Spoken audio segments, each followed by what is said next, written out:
Hey everybody, welcome back to the channel. Today I'm here to break down the NBA DraftKings slate on Tuesday, September 8th. We have a big day of NBA games. We have Game 3 of Houston, LA. That series is tied 1-1, and then Milwaukee down 3-1 to the Heat. Can they come back? I don't think so, but they might be able to. Would not be that surprised to see that happen. So let's get into today's video. But if you're new here, make sure to leave a like on the video, subscribe to the channel, turn on the notification bell, leave a comment. All those things really help me out. Had a ton of growth throughout NBA and NASCAR season, and NFL has started as well. I got a video coming out, two videos coming out today for NFL on wide receivers and running backs for week 1. Already got a Thursday Night Football Showdown video out and a quarterbacks video, so be sure to check all that stuff out. If you want to subscribe to my Patreon for only $10 a month, you're going to get stats or a spreadsheet of all the stats you need to know for DraftKings, FanDuel, Yahoo, and SuperDraft, along with salary tier rankings, projections, an article every single day, and a cash score and injury notes. So be sure to check all that out. Yeah, I think that's really all I gotta say. Let's get into the breakdown. All right, so Houston Rockets they were down like 20 to the LA Lakers, and they came back and almost won that game. So that was an exciting game too. Let's see if Houston can do it again. Honestly, I think they can. I think Houston's kind of been a team that, we all know Houston can beat anybody. It's just when they show up and when they don't show up. So I think it's always better when Harden and Westbrook are doing well for the NBA's sake. So I want them to win, but we'll see what happens. Robert Covington, $6,500. The last video I made, I told you guys that Robert Covington in this series is very, very important. PJ Tucker in this series, very, very important to be out there defending the bigs. Everyone says Anthony Davis can dominate. Well, he can in theory because he's bigger than them, but Robert Covington and PJ Tucker are very, very good defenders. So let's not count these two out. Robert Covington at 38 minutes. I have him in for right now at $6,500. He's solid. He's kind of expensive there, $6,500. I don't really like to get there for that much, but I think he is an okay play. He should play a ton of minutes. I think he's fine just to fit in lineups. Eric Gordon at $5,900. I have him for 36 minutes. Higher usage player, but not with Russ on the floor. He had a really good game last game, so I think he can do some stuff, but I wouldn't really put too much into that. 5,900 seems a little bit too much for Eric Gordon, to be completely honest.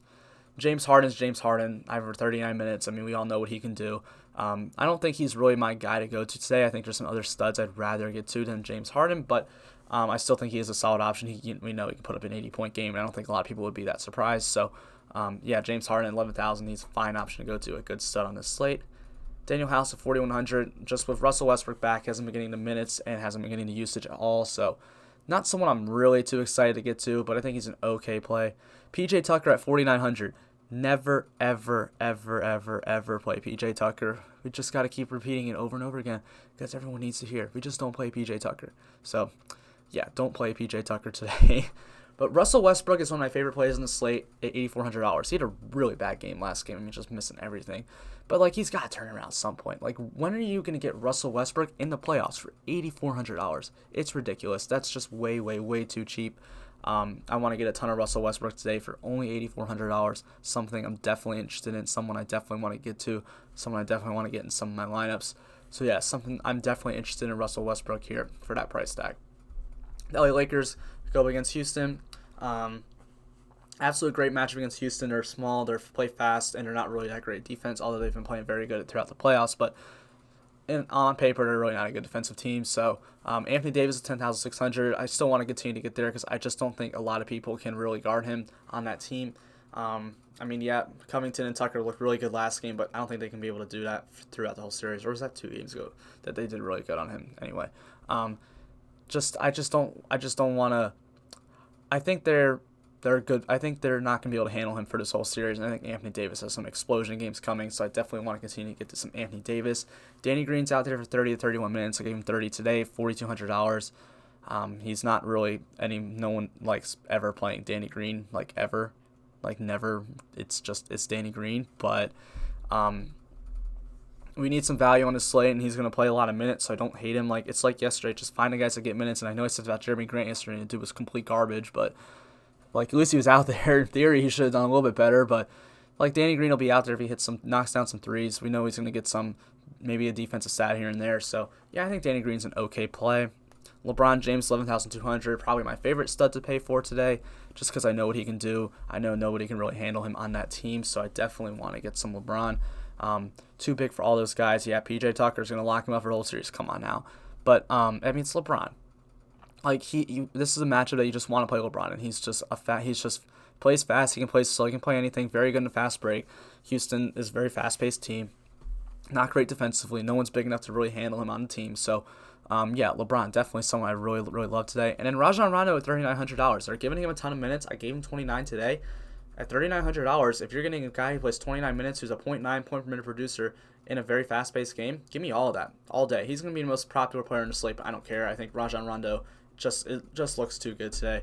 He had a 37-point game last game. I don't really expect that again, but if he gets us like 25, that's going to be very, very good for us. So Rondo definitely someone that I want to get to today. Bam Adebayo, Miami Heat going against Milwaukee. Can they close them out? We don't know if Giannis is going to play or not, so, I mean, it doesn't really – well, I mean, I guess it does affect Miami because they're not as good defenders, but without Giannis. But, like, I still don't really think that affects it this much. Bam Adebayo, $8,700. Something I just want to get to. He's expensive now, man. I mean, his price has gone up a ton, which is what I said at the beginning of the playoffs. His price is just going to rise till playoffs. Him and Butler, which is what has happened. He's expensive now. I just don't know if I really want to pay that much money for Bam. Like, I'd rather just pay $300. Like, Russell Westbrook is cheaper than Bam and Jimmy Butler. Like, you could realistically fit all three of them in a lineup, and, like, it wouldn't even be that big of a deal. I'd rather get to Butler because he's a higher usage guy. He's been the guy for this team the whole playoff series. It seems like kind of every other game they sort of flip-flop, and this would be a Butler game to go off. So, $8,500 Jimmy Butler, someone I definitely have some interest in. We'll see if Milwaukee can close him out. I don't think they can. Jay Crowder, $5,800. If he plays 31 minutes, he's going to be a very good value. Just that price tag, it's just gonna be out there. He shoots a lot of threes. Like, you know how I've said all series, the whole time playing against the Bucks for this series and the Orlando series, that you need 3-point shooting to beat them. Like, they allow so many 3-pointers per game, and so I've been saying play Hero, play Robinson. Well, apparently it's been Jay Crowder is the one that's been knocking them all down. So we'll just continue to go back there. Same thing with Goran Dragic. He's been knocking down a lot of good big shots. His price continue to rise, but in a pace-up spot against Milwaukee, he's looked very, very good. I have him for 35 minutes today. I think he plays a lot of minutes. I think he ends up being a very good play. Tyler Hero, I just continue to love because I'm just waiting for him to get hot from the three-point line against this Bucks team that allows so many threes per game. So I'm going to continue to want to play Tyler Hero. He's probably going to continue to screw me over, but I still think he is a solid play. Andre Iguodala is just such a low producer. I mean, he's just so bad in fantasy right now. And if 22 minutes, he's going to get you like 11 points. I wouldn't go there. I would just go to Rondo. I would go to KCP even, Danny Green. There's some other value guys you can play. And then Duncan Robinson at 4,700 played a ton of minutes last game, finally. And, I mean, he played 30 the game before. I gave him 30 this game. So, $4,700 for 30 minutes is something I definitely want to get to in a team that allows a lot of three-pointers per game, and that's all that Duncan Robinson does. So, I definitely have some interest in Duncan Robinson. All right, Milwaukee's an interesting team today. I think we all know that. Giannis is questionable. Will he play? I don't know, man. I know he wants to. I know he really, really wants to. And the last time someone played with an ankle injury and I didn't play him was Luka, and that killed me. Giannis in a must-win game just might go off. If he plays, I want Giannis. If he doesn't play, obviously I don't want Giannis. But if he doesn't play, Chris Middleton, Eric Bledsoe are 100% the guys. Bledsoe's 6,200, Middleton's 8,600. But I don't care. They get such a massive usage bump without those guys on the floor. Even Brook Lopez. I mean, they priced their guys up a little bit too because of this. So good on DraftKings for pricing these guys up for that. But all three of them are just good plays. Middleton definitely the number one guy I'd go to. I would lock Middleton in my lineup. If I'm making one lineup, if Giannis is out, I'm locking Middleton in. So he's probably going to end up being a game-time decision. So be sure to be looking out for news on that. Also, be sure to look out for like George Hill. I think is a better play without Giannis. Definitely Pat Connaughton's going to get some more run. Marvin Williams will get some more run. So all those guys, just if Giannis is out, but if they're all out, if he's in, they're probably really not in play. I still do like Middleton a good bit if Giannis plays, but that's really about it. I don't want to pay $6,000 for Brook Lopez, or really $6,200 for the form of Eric Bledsoe we've been getting in the playoffs. So I think that's really all I got to say on this NBA DraftKings slate. I know it's a really short video today, kind of short on time today, but hope you guys got a lot of good information. Be sure to leave a like on the video, leave a comment, turn on the notification bell. Thank you guys so much for watching. Hope you guys have a great day, make some money tonight maybe, and let's have some fun watching basketball.